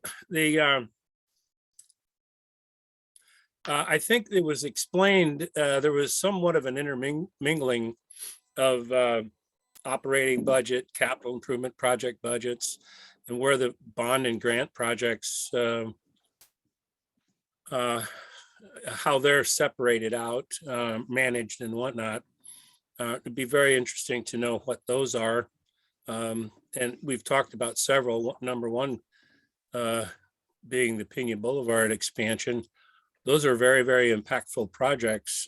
We should be advised on those well enough in advance to provide some sort of input. So that's the reason for that top bullet point.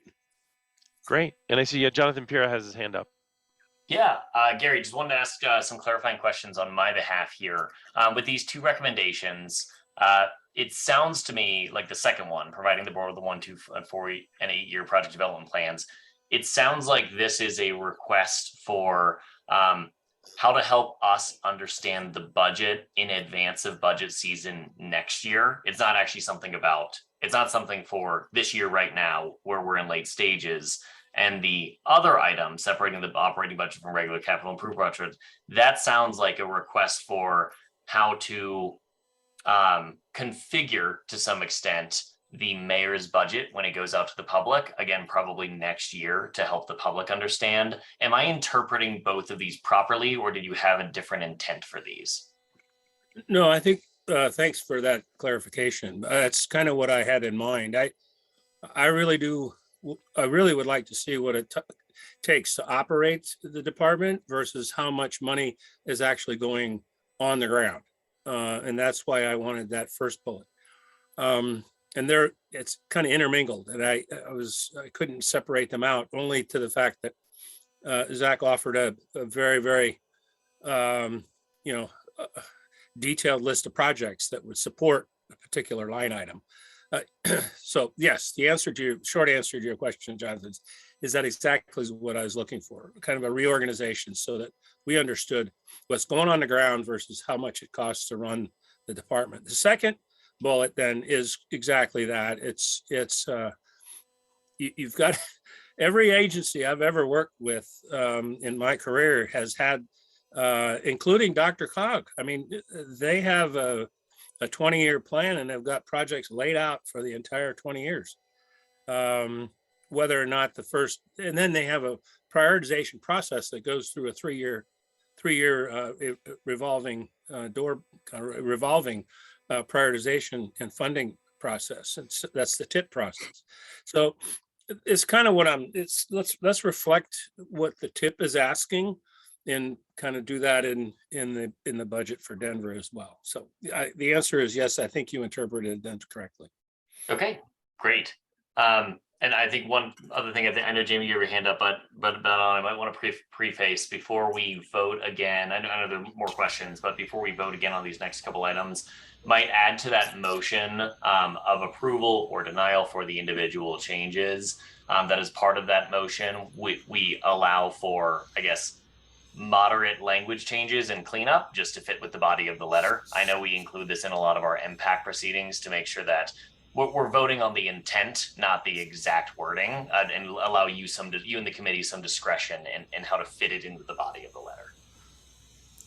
I was just going to ask Gary, would he be adverse to running this through the policy committee and just making it an official request from the policy committee to DOTI on these two issues?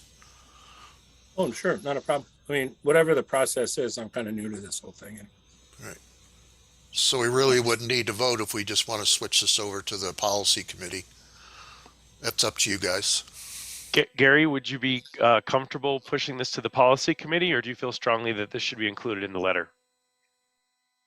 I'm all about due process, so I would say if it's more appropriate for it to be contemplated at the policy level first, that's fine with me. I'm perfectly fine with that. I mean, it's going to be a while before they start working on next year's budget, and both of these are ideas for next year's exercise.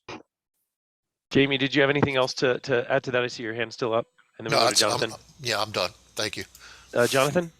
Hey, I just wanted to quickly contend on that. I actually think that this is appropriate to put in this letter as opposed to shuffling over to the policy committee, because I don't personally view either of these as policy adjustments for like how the department operates itself or how it interacts with the interacts with the public on a daily basis.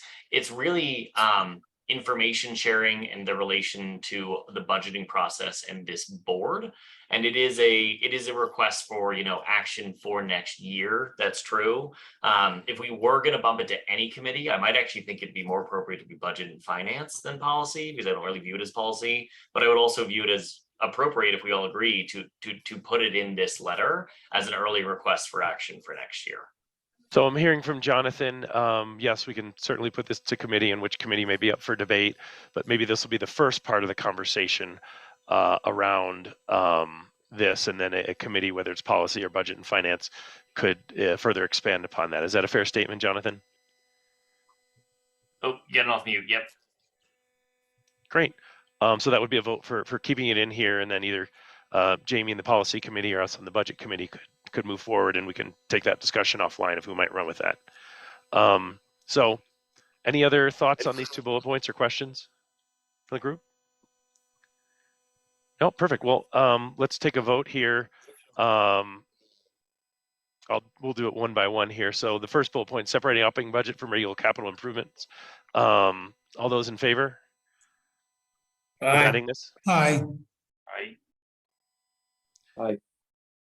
Any opposed? Great. Second bullet point, starting with provide the board with the 1-2 for an 8-year project development plan. All those in favor? Aye. Great. Aye. Any opposed? Nope. Great. We'll work on adding these to the letter, as Jonathan said, within the scope of with maybe a few edits for grammar or clarity or things like that. But I think this is great. Thank you much, Gary and Jamie, for adding these amendments. Do we have any other requests for amendments to the letter from the group?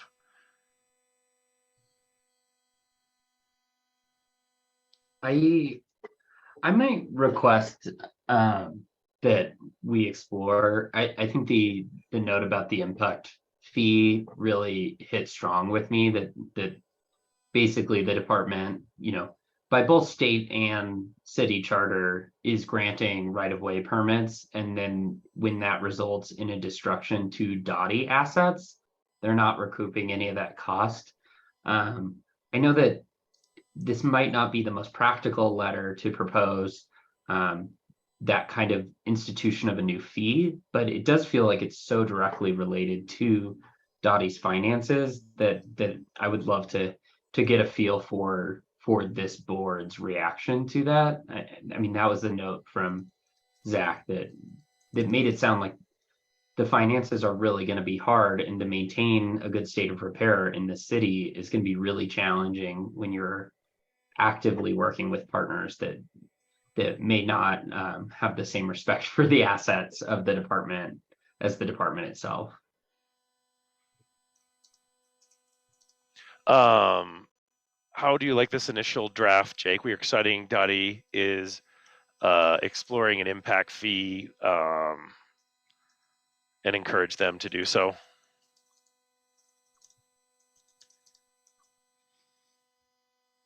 Yeah, would you change that at all? I think that works for my initial reaction. Great. Any questions or comments for Jake or on this particular item?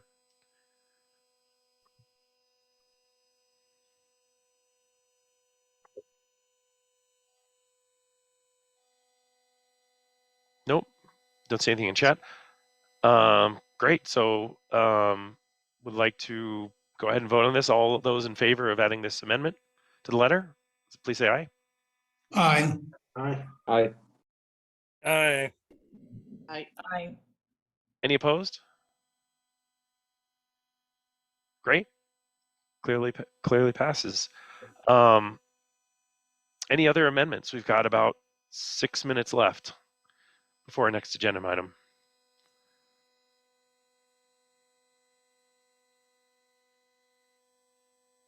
Gary, it looks like, I can't tell if you're trying to talk or not, but you're on mute if you are.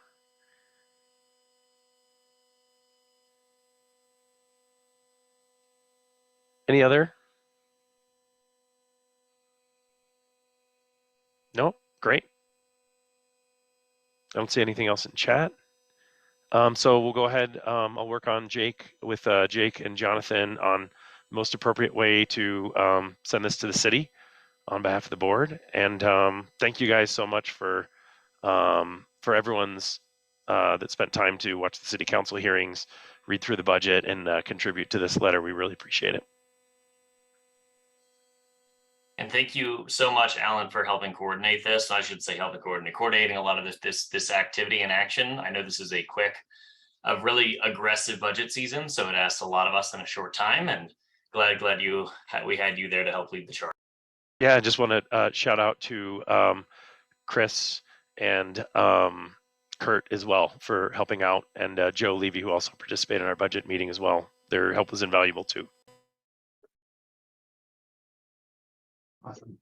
I'll add into the thanks. I do want to thank Earl and Zach for coming to present to us. I know that budget season is probably full of presentations for them, and really appreciative as a board, because this is obviously our major charter objective, is advising on the budget. So appreciative to all that came and shared, and all at DOTI that worked on this budget. It was really helpful.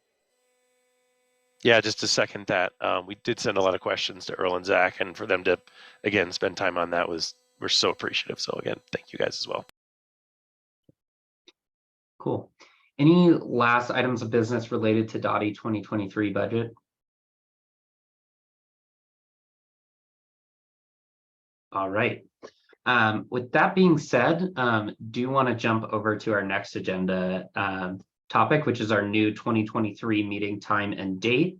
As a reminder, we had a discussion, I believe at last month's meeting, to discuss moving this meeting to a time that would allow one, city councilors to attend, and two, to give some additional options and check-ins, since we've had a lot of turnover on the DOTI advisory board. Jonathan, I do believe that we did have a winner in the new time slot. Can you confirm that? Yes, so I tried to create some element of preference polling here, so people could rank their options, but ultimately wasn't really necessary. There was a clear winner far and away. Had the most votes for second Tuesdays from 4 to 6 p.m. So as discussed previously, we'll reset meetings starting in January to start and end at that time. This should allow interested counselors to attend our meeting and vice versa, many of us to attend council when appropriate. So yeah, that'll be the new time, and we'll work with Michelle to get those meeting invitations rearranged.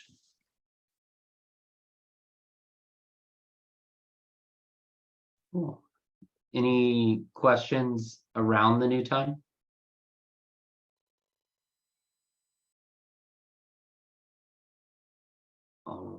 Alan?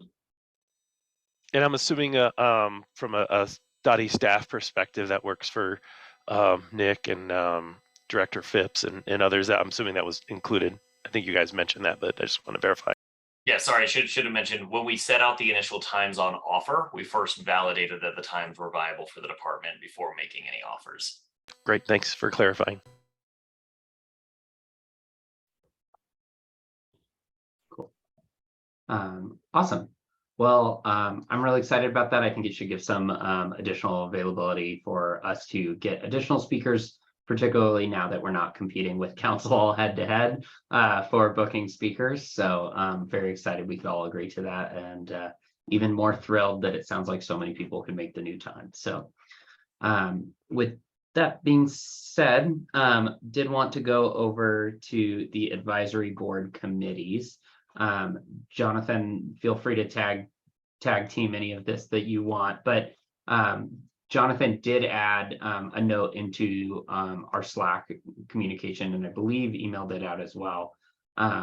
So basically, the key summaries of that is that we're changing our committee structure to hopefully allow for increased functionality. There's been some committees that have been working really well, some that have been having a harder time getting some effective work set up.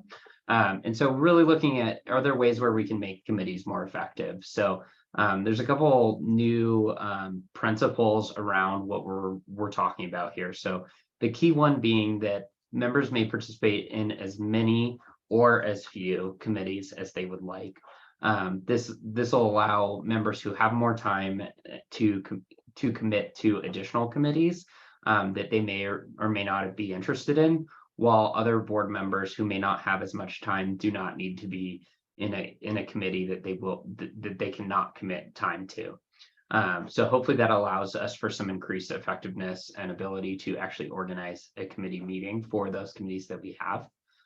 We've also looked at shrinking the number of standing committees and relying more heavily on ad hoc committees around specific issues.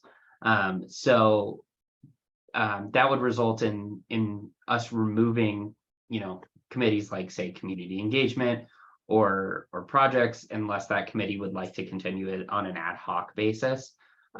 What this will mean is that effectively we'll shrink down to the Budget and Finance Committee as a standing committee, as it's core to our charter.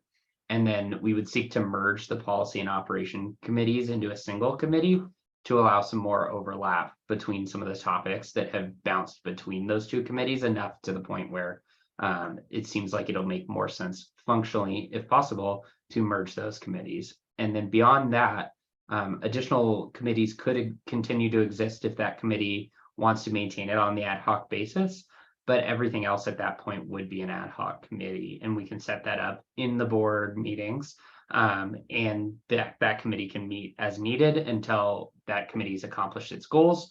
And then we can either close that committee or check in with the greater board on next steps. Believe I got the key components, Jonathan, I'm hoping, but if anyone has any additional questions, comments around this potential change in our committee structure, would love to hear more.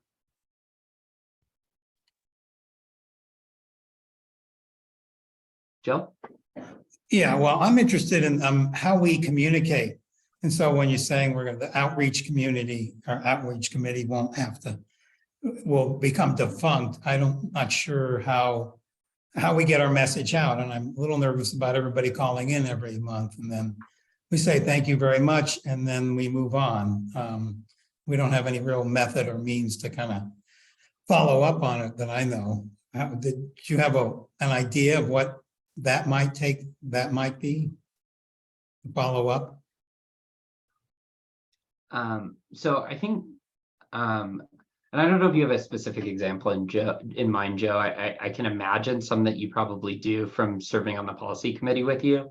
I think, like, for example, when we had some policy committee topics come up that we had tried to refer to the community engagement committee, I think that my understanding of the new structure would be that under that case, the policy and potentially joint policy and operations committee going forward would kind of bring that in-house as kind of part of that greater engagement. So there would be kind of more ability for us to manage that on each committee rather than bouncing things between committees, so we're not stepping on toes. That being said, if we had a gap where a particular committee could not accomplish things within their function, then we could spin up a committee as an ad hoc to work on that component. I'd probably add on to that specific example that, yeah, we've had this come up a few times. Folks are saying we're uncomfortable with the fact that we don't really even respond to the public commenters. And we've had at various times people say, oh, I'd be interested on coming up with something that our department or that our board does here. But, you know, those people weren't on the community engagement committee and we'd already referred to that committee. And so that sort of seems like us leaning on a broken process instead of letting people just raise their hands and say, you know, I'd like to come up with something here and propose it to the board.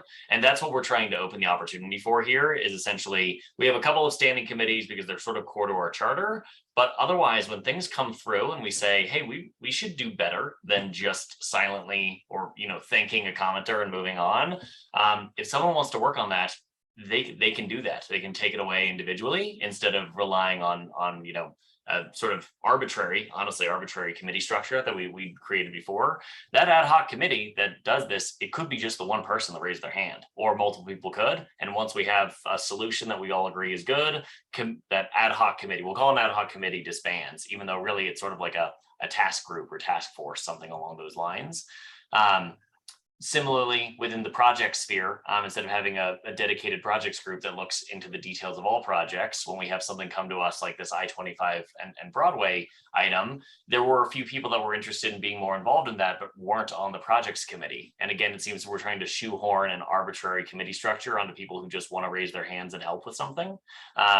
So I think that's the thrust of this is we've preliminarily recommended 2 standing committees because they are core to our charter, and the rest we're just saying let's allow people to be involved where they want to be involved. No, I get that. I'm just wondering, are we dropping the ball? And if so, is there something we should be doing? And then the other thought, which is kind of in parallel with that, after hearing the whole budget committee, boy, it sure would be nice, and I'm not volunteering, by the way, if somebody really got to the bottom of some of these major issues like bike lanes, like sidewalks and alleys, who really knew this inside and out within our committee and knew what was going on and what, instead of the whole committee kind of asking questions. Now that's sort of far reaching, and I'm not sure anybody wants to volunteer for that, but I'd love to ask, you know, say, Christopher, hey, what do you think about this? Are we doing the right thing on bicycle lanes or not? What do you know? Or go in the right direction?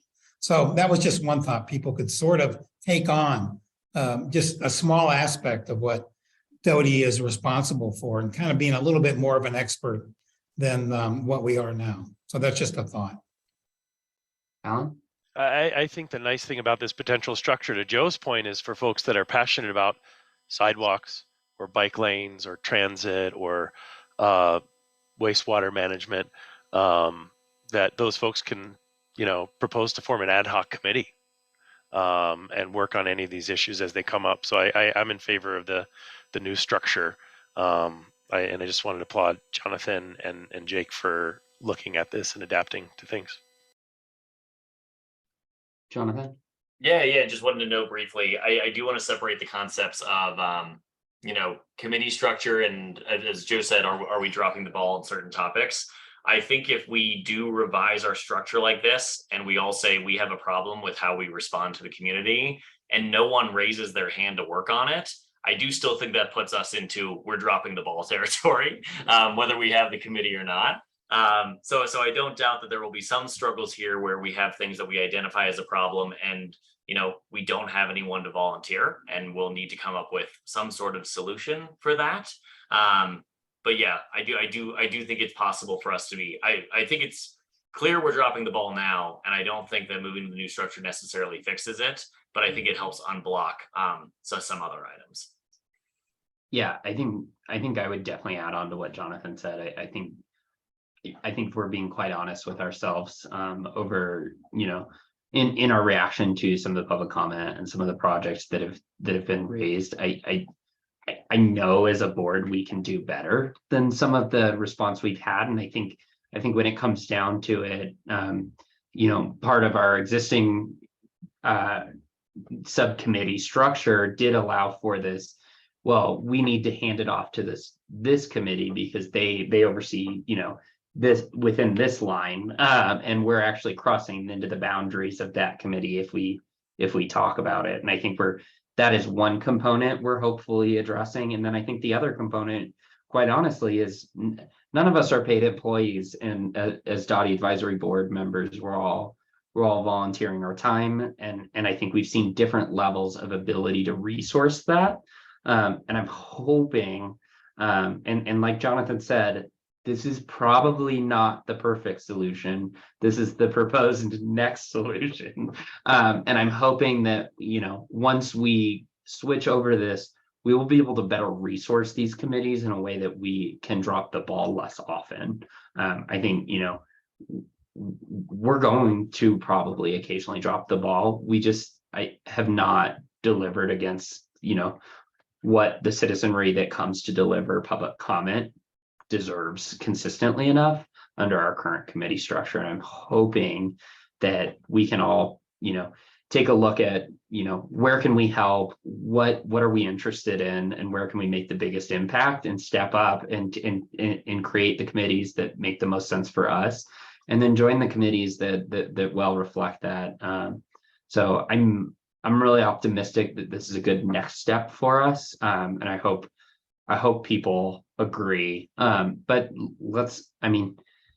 if there's a committee we missed as a standing meeting committee, let's have that conversation. But I think that there's a little bit more flexibility under this model that might allow us to kind of fill the gaps as we go. A couple of comments, and I think, cheers to adapting to a different committee model or subcommittee model. I believe this is the only way we will be successful with the turnover we've had, with different levels of engagement. We just can't have 100% coverage on DOTI. So that was just an unreasonable expectation. And I guess to that point, what if we drop the ball in according to our charter? I keep hearing we're dropping the ball. I'm not clear on what we dropped the ball on, and I don't know that we owe the public a response on any of it. Well, I don't quite agree with you. I think, just because a charter says X, that we don't have the ability to do really what we think it ought to go. It's a new group, and we have the opportunity to make some changes here. And just to hide behind the charter, I don't think is the proper thing. What do we want to change? Just like Alan said, what are we interested in? Let's push for that. So I see as an individual basis, I'm willing to kind of do that, and not everybody else has to, but I want to go beyond what a mere charter says and make Denver a better place. So that's why I'm on the committee, and hope other people have similar feelings.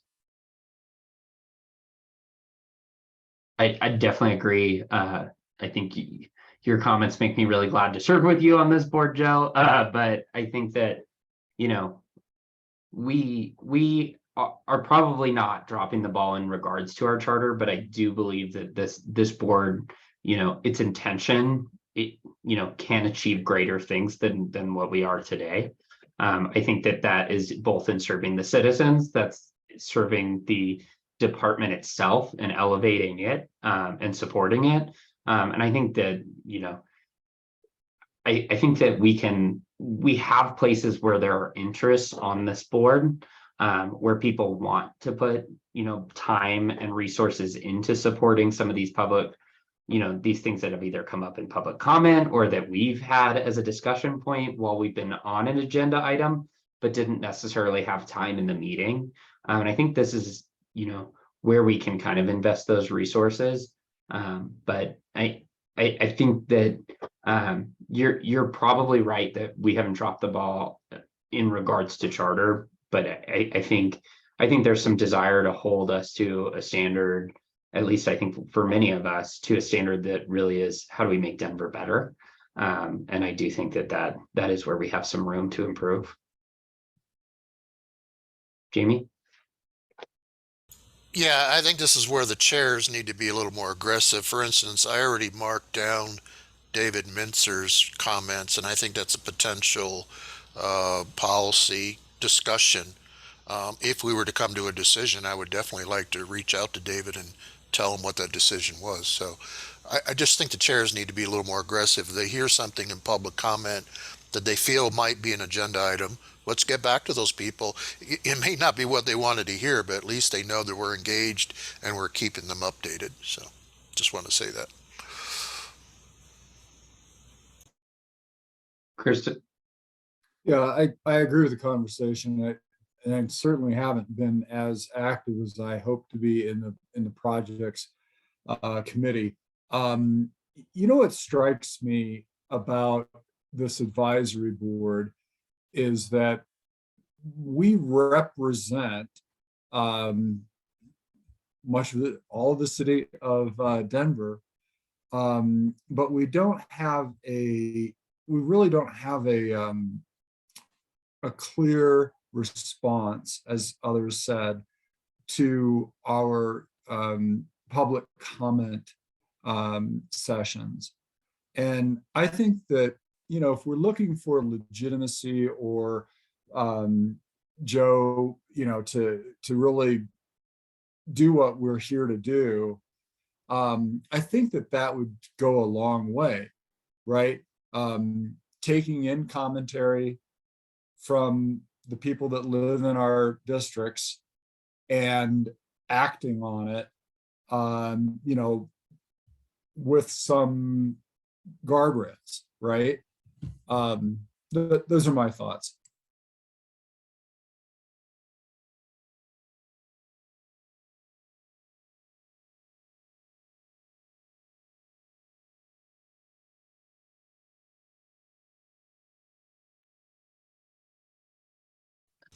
Do we have additional questions and comments on the structure? Do we need to vote on this? Technically, no, but per Oh, okay. bylaws, Jake and I can just do it. But yeah, wanted to wanted to make sure everyone was on board first. We're trying not to be those kind of chairs. Just because we have the power, we're not going to exercise it without a discussion. But I actually don't believe we need to vote on it. But I am curious, if we do have people that object, I'd love to hear more and see how we can make this better. So, but not hearing much in that regard. I think we can probably move on to odds and ends at this point. If that includes additional commentary on the committees, I think that works at this point, but would love to open it up to additional odds and ends. And we've got about 11 minutes for it. Jamie? Yeah, so the next policy meeting is October 19th at 10 a.m. So for those who are on the operations subcommittee, if you want to email me and let me know that you'll be attending or would like to attend, we'll get you the Zoom address. I unfortunately was not available in September. I was on vacation, so I was going to either ask Jake, Joe, Gary, Lucia, to see if there was anything you guys want to tell the group what you did in September. Anybody want to step up for that? Mostly. Oh, go ahead, Jake. No, Lucia, you were first. No, mostly what we did was talk about the budget. We had other things that we were tabling for next month, but because of the budget coming up, we felt like we needed to discuss it, and don't really have anything more to add to what has already been discussed with the budget here today. I will say that I am going to Australia, leaving on the 19th, so I will miss that meeting as well as the next DOTI meeting, unless I'm totally bored where I am and it's at a convenient time.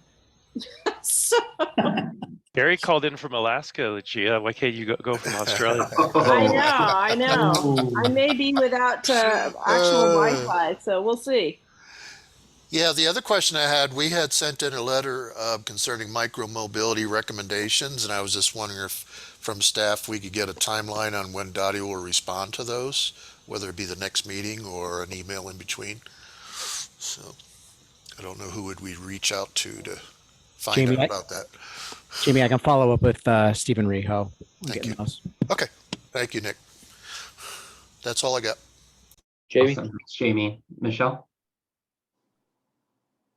I have odds and ends. Are you guys there yet, Jake? Or I thought you were, but then that was more of a committee question. So should I wait? You know, it's a little bit of both. That's the best part of odds and ends. Okay. So Well, I think now's a good time.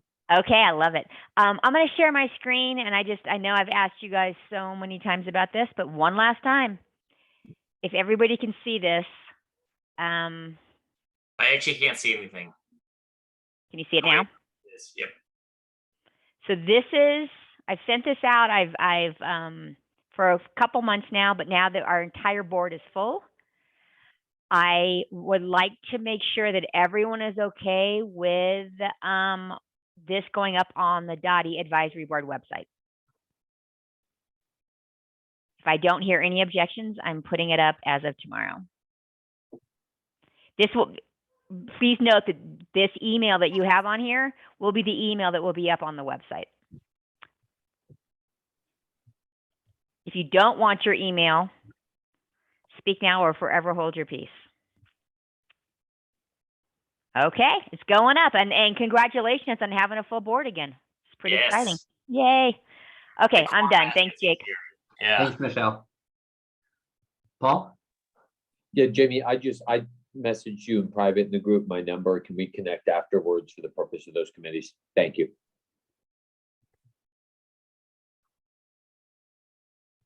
Sweet. Other odds and ends. Something that you've loved that you've seen DOTI do recently. I rode the Garfield neighborhood bikeway and I was blown away. That thing is awesome. Love it.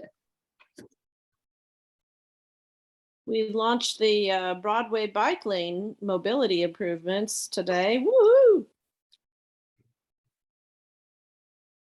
I'm so stoked about that. I'm just going to add on to Lucia. I know this is the second time I've talked about it, but that is huge. Awesome. Way to go, DOTI. So I've heard from several of my neighbors that they are thrilled that the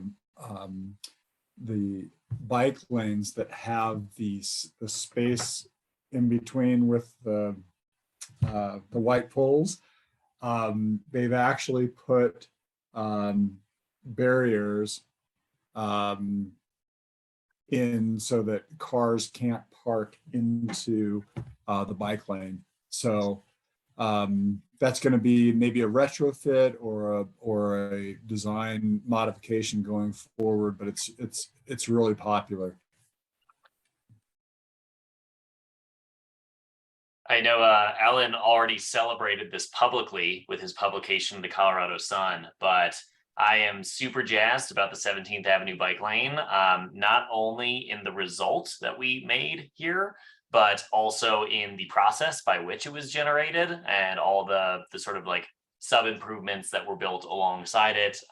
Super great crossing between Lakeshore Drive onto Newton Street, where there was a lot of pedestrian like close calls previously. So really love to see that go in quickly. Thank you all for that. if you haven't read Alan's piece, I would definitely recommend it.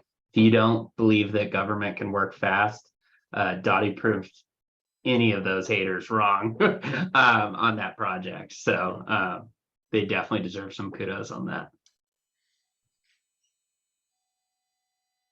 Paul, is that a hand raise or a left up hand? Sorry, once again, my competency with Zoom is sub my generation.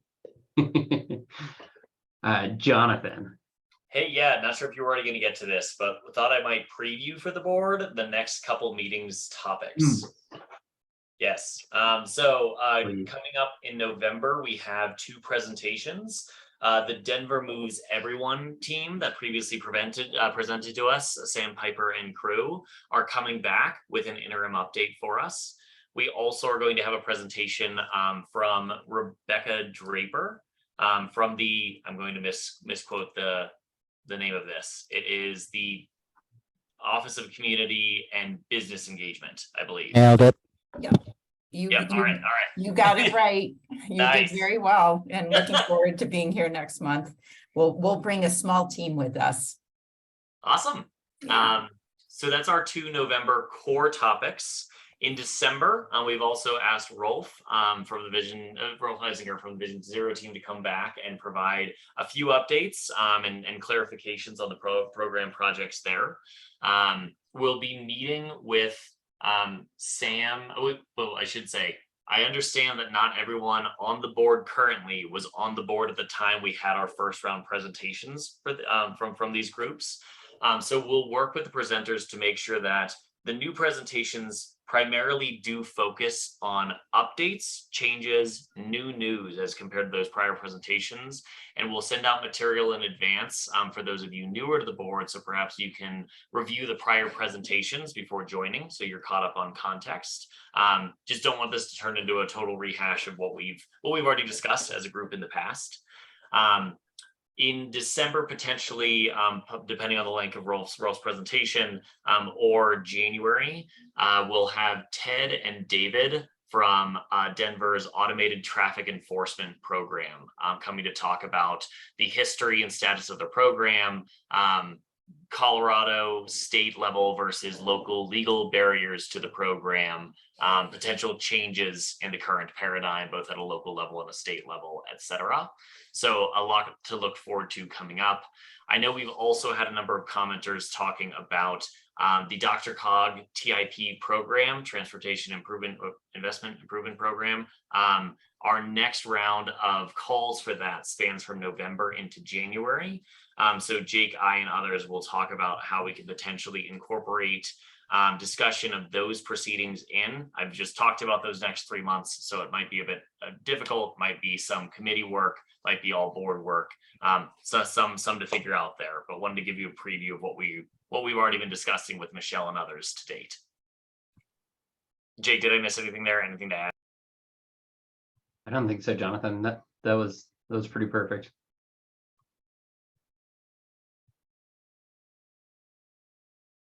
All right. Well, I don't see any other hands, so we can wrap a minute early. Reminder to kind of take a look at the new committee structure. Let us know if there are board assignments that you'd like, given that we have that new structure. And you can join as many or as few as you'd like. So let me or Jonathan know about any additional changes you'd like to make to your committee assignments. From that also, as Dottie mentioned on the budget, they have a lot of open positions. So if you have any time to go through the open positions and share those out to your network, I'm sure our Dottie staff members would be really thrilled with us if we helped fill those for them. And from that, I think we can all go and enjoy our evening. Thanks all. Thank you. Thank you. Thank you from Alaska. Thank you. Goodbye.